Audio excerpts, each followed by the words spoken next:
ডাস্টবিনের মতো ময়লা হয়ে গেছে। সংস্কার বলতে কি বোঝায়? কোনো কিছুকে সংশোধন করা, পরিমার্জিত করা, পরিশুদ্ধতা করা, এটাকে সংস্কার বলা হয়, তাই না? সংস্কার। যেমন পোশাকটা যদি ময়লা হয়ে যায়, তাহলে পোশাকের ক্ষেত্রে আমরা কি পোশাক কাচার মাধ্যমে পোশাকটাকে পরিষ্কার করি, তাই না? তো সমাজটাকে পরিষ্কার করতে হবে, সমাজটাকে সংস্কার করতে হবে। পোশাকটাকে আমরা কখন কাচা দিই, পরিষ্কার করি? যখন কি ধরে যায়, হ্যাঁ, ময়লা ধরে যায়, তাই না? আপনার পোশাকটা যখন ময়লা হয় তখন আপনি সেটাকে পরিষ্কার করেন। মাধ্যম কি? কি কি দ্বারা পোশাক পরিষ্কার করা হয়?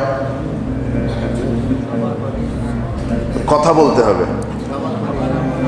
সাবান, পানি, সোডা, হুইল, তাই না? এগুলো হচ্ছে মাধ্যম বস্তু। এই সাবান, সোডা, পানি দিয়ে, হুইল দিয়ে আপনি কাপড়টা পরিষ্কার করেন। তো সমাজটা ময়লা হয়ে গেছে, জাহেলিয়াতে জরাজীর্ণ হয়ে গেছে, পরিপূর্ণ হয়ে গেছে আমাদের সমাজ। তো এই সমাজটাকে এখন কাঁচা দিতে হবে, তাই না? কাপড়টা কাঁচা দিলেন, তাহলে সমাজটাও কি করতে হবে? কাঁচা দিতে হবে, ঘাসতে হবে। হ্যাঁ, এই তো। তারপর সমাজটা ময়লা হয়ে গেছে, কাপড়টা ময়লা হয়ে গেছে ধুলাবালিতে, আর সমাজটা ময়লা হয়ে গেছে দুর্নীতি, চোরাকারবারি, মাদকতা, জুয়া, ধর্ষণ, সুদ, ঘুষ। এগুলো হচ্ছে সামাজিক ময়লা। এগুলো কি ময়লা? আমার কথা বুঝতে পারেন আপনারা? এগুলো হচ্ছে, পোশাকটা ময়লা হয়েছে ধুলাবালি করে, আর আমাদের সমাজটা আজকে ময়লা হয়েছে সুদে, ঘুষে, দুর্নীতিতে, মাদকতায়, জেনা বা বিচারে। তো এখন এগুলি আমরা পরিষ্কার করব, তাই না? সুদ পরিষ্কার করতে হবে, ঘুষ পরিষ্কার করতে হবে, দুর্নীতি পরিষ্কার করতে হবে, মাদক পরিষ্কার করতে হবে, জেনা বা বিচার পরিষ্কার করতে হবে, গান বাজনা, অশ্লীলতা পরিষ্কার করতে হবে। এখন পোশাক পরিষ্কার করলাম সাবান, হুইল, সোডা, পানি দ্বারা, তাই না? এগুলি এখন সুদ, ঘুষ, দুর্নীতি, মাদক, ইয়াবা, ফেন্সিডিল, গাঁজা, বিড়ি, সিগারেট, জর্দা, গুল, এরপরে গান বাজনা, সুদ, ঘুষ, এগুলি পরিষ্কার করার কি বস্তু বলেন? এই তো, কে বলেছে? বারাকাল্লাহ ফিক। কোরআন এবং আরেকটা লাগবে, হাদিস। হ্যাঁ, কোরআন এবং হাদিস। এখন কোরআন এবং হাদিস ঠিক আছে, কিন্তু কোরআনটা পোশাকটা যেমন পরিষ্কার করেন, শুধু পোশাক এক বালতি পানি আর সোডা দিয়ে রাখলে কি কাপড় আপনা আপনি পরিষ্কার হয়? না কেউ একজন কাজ করে? তাহলে তাকে কি বলে? যে কাপড় খাসে তাকে কি বলে? ধোপা বলে। হ্যাঁ। আর সমাজে যারা সমাজকে সংস্কার করতে চায় তাদেরকে আমরা সুন্দর ভাষায় বলবো সমাজ সংস্কারক। বলেন কি? সমাজ সংস্কারক। তো এখন যেমন সাবান, পানি, সোডা আর পোশাকটা দিলেই আপনা আপনি যেমন পরিষ্কার হয় না, কেউ একজন কি করতে হয়? কাজ করতে হয়। ঠিক সমাজে এই যে জাহেলিয়াতে পরিপূর্ণ হয়ে গেছে, এখন আপনি এই জাহেলিয়াতকে সংশোধন করবেন, পরিষ্কার করবেন, এই জন্য কোরআন হাদিস দিয়ে করতে হবে। ওটা সাবান সোডা দিয়ে করলেন, আর এটাকে কি দিয়ে করতে হবে? কোরআন হাদিস। তো কেউ একজনকে তো করতে হবে কাজটা, নাকি? কোরআন আর হাদিস যদি র্যাক বলেন না তাক বলেন, তাক বুঝেন কিনা? ওই র্যাকে যদি সাজিয়ে রেখে দেন, রেহালের ওপরে একেবারে জামদানি বা সিল্কের কোনো কাপড়, একেবারে দামি কাপড় দিয়ে পেঁচিয়ে কোরআন আর হাদিসটা র্যাকে সাজিয়ে দিলেন, সমাজটা সংস্কার হয়ে গেল, তাই না? ওকে কি করা লাগবে? ওকে দিয়ে কাজ করানো লাগবে। আর যে কাজ করাবে তারা 4 শ্রেণীর লোক। কয় শ্রেণী? 4 শ্রেণী। কাপড় খাসে, ওর নাম হলো ধোপা। আর কোরআন হাদিস দিয়ে সমাজ সংস্কার করবে 4 শ্রেণীর, আর হলো সমাজ সংস্কারক। আল্লাহ বলছেন কোরআনে, সূরা হজের 41 আয়াত, আল্লাযীনা ইম্মাক্কান্নাহুম ফিল আরদ আকামুস সালাহ ওয়া আতুজ যাকাত।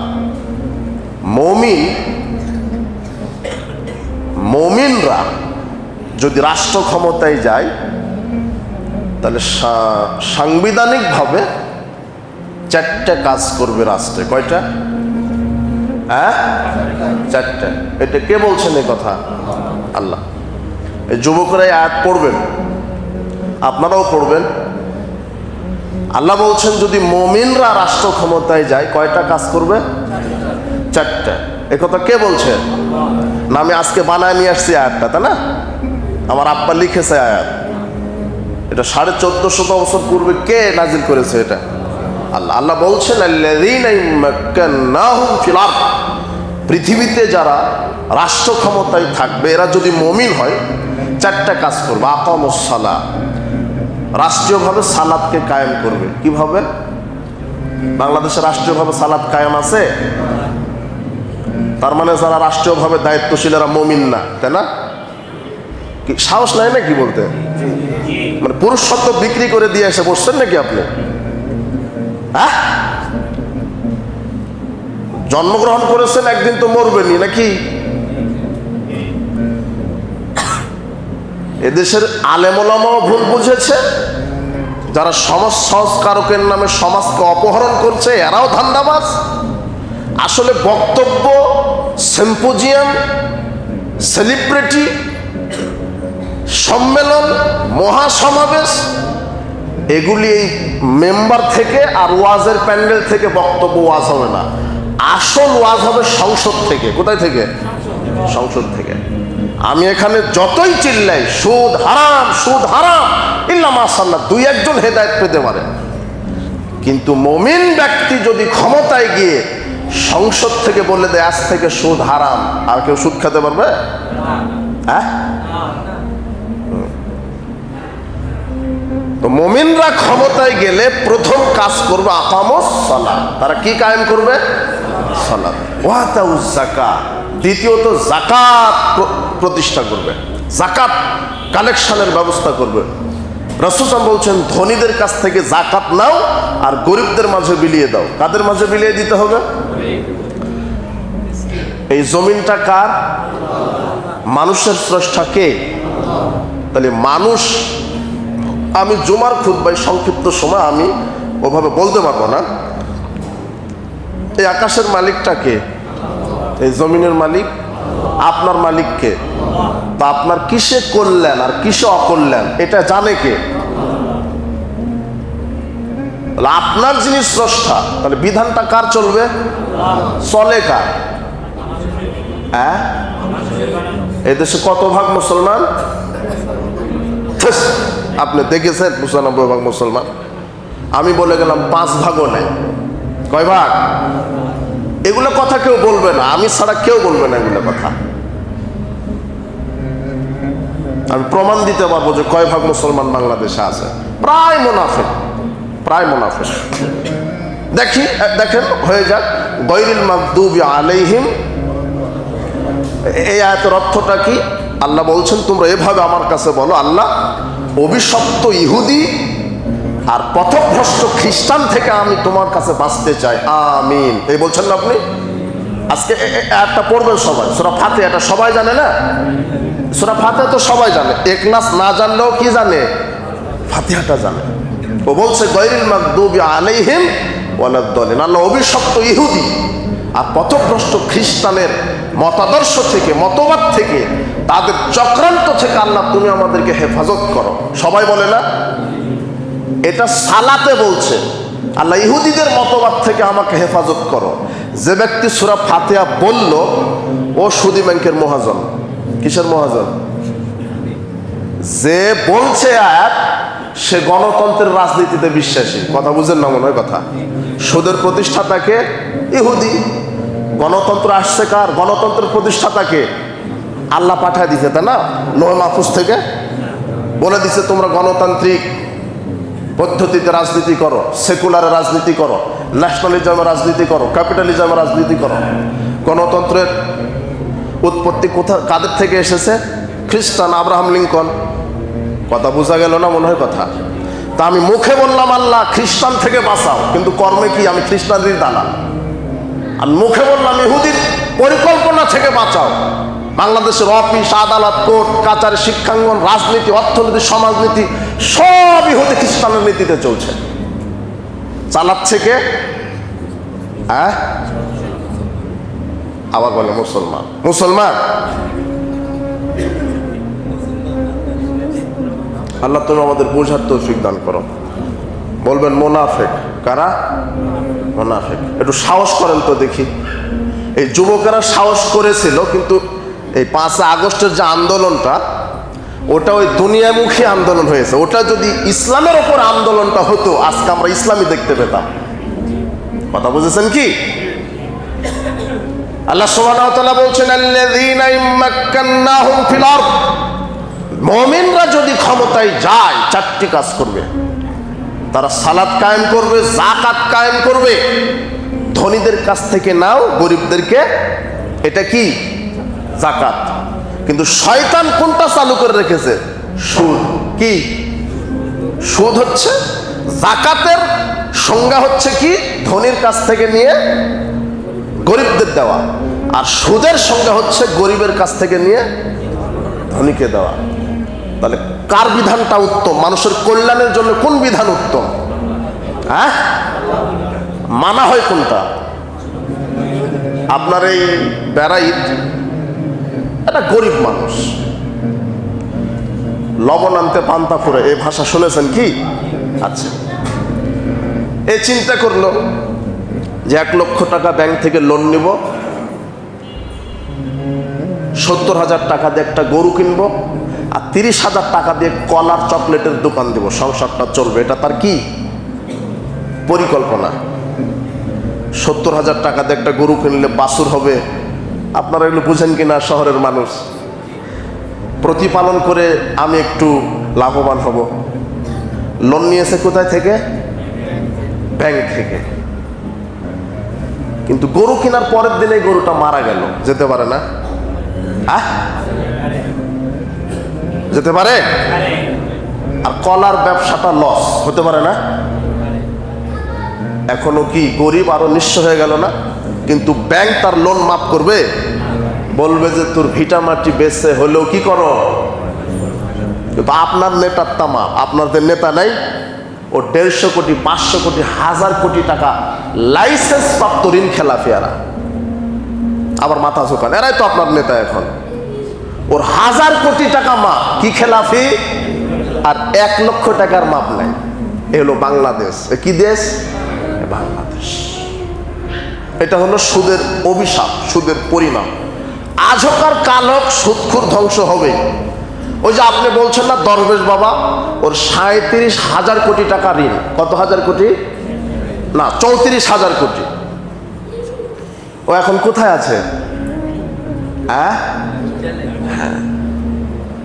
আল্লাহ বলছেন ইয়ামহাকুল্লাহুর রিবা ওয়া ইউরবিস সাদাকাত, সুদের পরিণাম ধ্বংস আর দানের পরিণাম বর্ধিত। যে আমার রাস্তায় দান করে আমি তাকে বাড়িয়ে দিব, আর যে সুদের সাথে জড়িত আমি আজ হোক আর কাল হোক তাকে কি করব?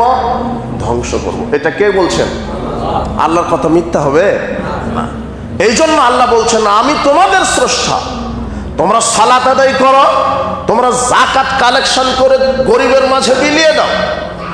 কিন্তু এই গরিব ব্যক্তিটাকে যদি যাকাতের টাকা দিয়ে সহযোগিতা করা হতো, এর এই ক্ষতি হতো? হতো না। এটা আল্লাহ বলছেন ক্ষতি হবে না। এটা কে বলছেন এই কথা? আল্লাহ বলছেন। এরপরে তারা 4টা কাজ করবে রাষ্ট্রীয়ভাবে। কারা ক্ষমতায় গেলে? মুমিনেরা। প্রথমে রাষ্ট্রীয়ভাবে কি করবে? সালাত। দ্বিতীয়ত যাকাত ভিত্তিক অর্থনীতি চালু করবে। তৃতীয়ত আমারু বিল মারুফ, তারা ভালো কাজের আদেশ করবে। কোথায় থেকে? এই মেম্বার থেকে না, আর ওয়াজের মাঠ থেকে না, কোথায় থেকে? সংসদ থেকে। বলে দিবে নিয়মিত কোরআন তেলাওয়াত করুন, কোরআন অনুযায়ী জীবনযাপন করুন, ফজরের সালাতের পরে তাসবিহ তাহলিল করুন, নিয়মিত দান সদকা করুন, প্রতিবেশীর খেদমত করুন, পিতামাতার সাথে ভালো আচরণ করুন। এইভাবে কোথায় থেকে ভালো কাজের আদেশ হবে? সংসদ। এরপরে ওয়ানাহাউ আনিল মুনকার, আল্লাহ বলছেন তারা সংসদ থেকে খারাপ কাজকে হারাম ঘোষণা করবে। কি কাজকে? খারাপ কাজ। মদ খাওয়া কি? সুদ খাওয়া, ঘুষ খাওয়া, দুর্নীতি করা, চুরি করা, এই যে খারাপ কাজ, এগুলো তো হারাম করবে। আবার রাষ্ট্রীয়ভাবে সংসদ থেকে কোরআন হাদিসের বিধানকে তারা চালু রাখবে। আলহামদুলিল্লাহ। এটা যদি হয় তাহলে দেশের মানুষ নিরাপত্তা পাবে। দেশের মানুষ কি পাবে? আজকে কেউ কি বুকে হাত দিয়ে বলতে পারবেন আমি নিরাপদ বাংলাদেশে? আমি বক্তব্য দিয়ে এখন এখান থেকে যেখানে যাব সেখানে আমি নিজের জান নিয়ে যেতে পারবো, এই গ্যারান্টি বাংলাদেশের কেউ দিতে? আপনি আমার বক্তব্য শুনে বাড়িতে যেতে পারবেন জীবনে, এই গ্যারান্টি আছে? আপনার মেয়েটা বিশ্ববিদ্যালয়ে পড়ে, ঢাকা বিশ্ববিদ্যালয়ে, ওখান থেকে আপনার বাড়িতে রাত 12টায় সতীত্ব নিয়ে ফিরে আসতে পারবে, এই গ্যারান্টি আছে?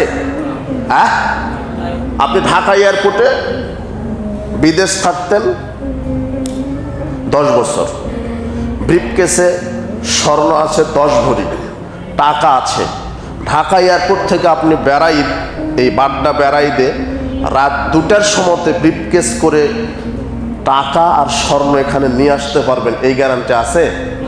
বাংলাদেশে পুলিশ নাই, র্যাব নাই, প্রশাসন নাই, এত কিছু থাকার পরে গ্যারান্টি আছে?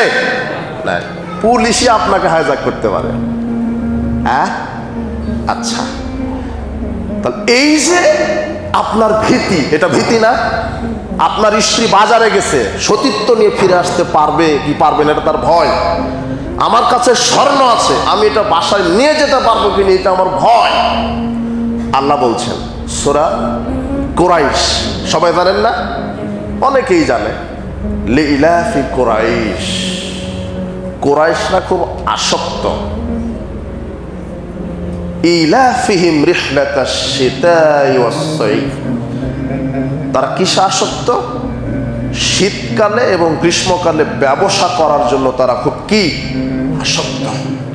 শীতকালে তারা সিরিয়ায় ব্যবসা করতে যায়, আর গ্রীষ্মকালে ইয়ামানে। এরপরে বলছেন, আল্লাহ বলছেন ফালইয়াবুদু রাব্ব হাযাল বাইত, পৃথিবীর মানুষ এই কাবা ঘরের রবের বিধান মেনে চলো। এই কথা কে বলছে? কাবা ঘরের রব কে? আল্লাহ। সূরা কুরাইশও পড়বেন আপনারা। আল্লাহ বলছেন পৃথিবীর মানুষ তোমরা এই কাবা ঘরের রবের বিধান মেনে চলো। আমি আল্লাহর বিধানটা যদি মেনে চলো, তারপরে কি আয়াত হাফেজ সাহেব? আল্লাযী আত'আমাহুম মিন জু, তাহলে আমি তোমাদের ক্ষুধার সময় আমি আল্লাহ তোমাদেরকে আমি খেতে দিব। ওয়া আমানাহুম মিন খাউফ, আর ভীতির সময় আমি আল্লাহ তোমাদেরকে নিরাপত্তা দান করব।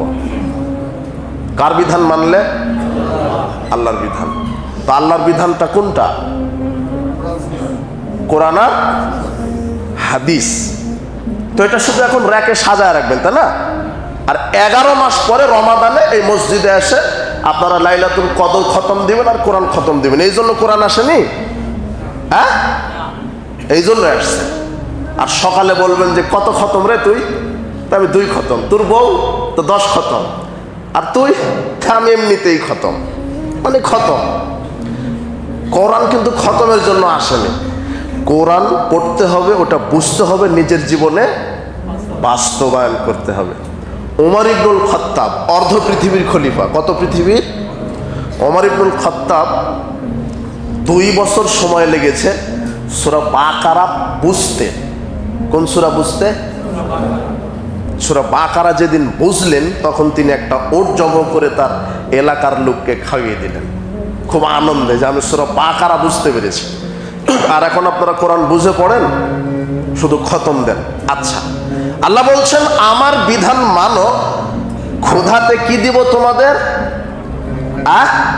খাবার। আর ভীতিতে কি দিব? নিরাপত্তা। আমার দেশে ক্ষুধার তো লোক নাই, আল্লাহর বিধান কি? জাকাত ভিত্তিক অর্থনীতি চালাও। এখন আপনি বাংলাদেশ সরকার সংসদ থেকে বলে দিক, আজ থেকে বাংলাদেশের সকল ধনিক শ্রেণীর মানুষের জাকাত বাধ্যতামূলক, যারা জাকাত দিবে না পিটিয়ে জাকাত আদায় করাতে হবে, এরপরেও যারা দিবে না তাদেরকে আজীবন জেলখানায় বন্দী থাকতে হবে। এটা হলো কার বিধান? যারা জাকাত দিবে না কিসে সরকার কি করে আদায় করবে? 1996 সালে সরকার পরিসংখ্যান হিসেবে 1996 সালের বক্তব্য আমি দিচ্ছি। রাষ্ট্রীয়ভাবে যদি জাকাতের টাকা সরকার কালেকশন করত, 6,500 কোটি টাকা কালেকশন হতো। কত? 6,500 কোটি। 2026 সালে সেটা কত হতো? বাংলাদেশ সরকার যদি 10 বছর এইভাবে ধনিক শ্রেণীর মানুষদের কাছ থেকে জাকাতের অর্থ বাহির করে, বাংলাদেশে গরিব থাকবে? এইটাই আল্লাহ বলছেন আমার বিধান মানো, গরিবদেরকে ক্ষুধার সমতে কি দিব? খেতে দিব। বস্ত্রহীনকে বস্ত্র দিব। ওটা ব্যবস্থা হয়ে যাবে, রাষ্ট্র করবে। ওমর ইবনুল খাত্তাব রাতের আধারে তার রাজ্য ঘুরে দেখছেন কে না খেয়ে আছে, কে চিকিৎসার অভাবে কাতরাচ্ছে। অর্ধ পৃথিবীর খলিফা তিনি সাধারণ ব্যক্তির মতো রাজ্য ভ্রমণ করছে। আমার রাজ্যে কে না খেয়ে আছে, কে চিকিৎসার অভাবে কাতরাচ্ছে, কার পরনে কাপড় নেই, কার ঘর বাড়ি নেই থাকার, এভাবে তিনি নিজে খুঁজছেন। হঠাৎ করে দেখছেন একটা তাঁবুর ভিতর থেকে কান্নার আওয়াজ। ওমর ইবনুল খাত্তাব চলে গেলেন, গিয়ে দেখে একটা বুড়িমা ওই কি জানি রান্না করছে, আর পাশেই বাচ্চারা কান্নাকাটি করছে। ওমর ইবনুল খাত্তাব বলছেন এই অবস্থা কেন, বাচ্চারা কাঁদে কেন? তো বলছে ক্ষুধার জ্বালায়। তো আপনি কি রান্না করছেন? তো গোস্ত, কিন্তু পাতিলের ভিতরে দেওয়া আছে কয়েক টুকরা পাথর। ছেলেদেরকে বলছি যে গোস্ত রান্না হচ্ছে, একটু পরে খাবে। এটা মানে সান্ত্বনা, যাতে করে ঘুমিয়ে যায়। ঘটনা রাত্রের বেলা। কিসের বেলা? ওমর ইবনুল খাত্তাব বলছেন আমার পায়ের নিচ থেকে যেন মাটি সরে যাচ্ছে। আমি অর্ধ পৃথিবীর খলিফা, আর আমার রাজ্যে মানুষ ক্ষুধার জ্বালায় কাতরাবে, এটা হতে পারে না। অর্ধ পৃথিবীর খলিফা চলে আসলেন জাকাত ফান্ডে, বায়তুল মাল ফান্ডে, এসে বলছেন আসলাম আটার বস্তাটা আমার কাঁধে দাও, তরকারিটা আমার হাতে দাও। আসলাম বলছে আমি তো খাদেম আছি, আপনি অর্ধ পৃথিবীর নেতা, আপনি কেন বহন করবেন? তখন ওমর ইবনুল খাত্তাব বলছেন আমি যে দৃশ্য দেখে এসেছি, এই দৃশ্যের কারণে আল্লাহ আমাকে বিচারের মাঠে ধরবে, তোমাকে নয়। ফোরাত নদীর তীরে যদি একটা কুকুর না খেয়ে মারা যায়, এর জন্য আল্লাহ আমাকে ধরবেন, আমি এটা ভয় করি।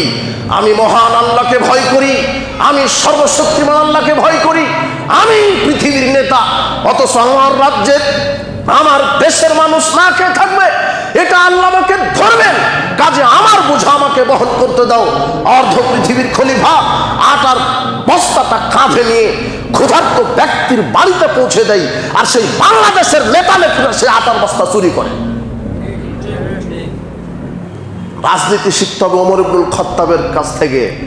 ওমর ইবনুল খাত্তাব গনিমতের চাদর বন্টন করেছেন। চাদর, এটা তোমার, এটা তোমার। হাজার হাজার মানুষকে একটা করে চাদর দিলেন, নিজের জন্য একটা পেলেন। নিজের জন্য কয়টা?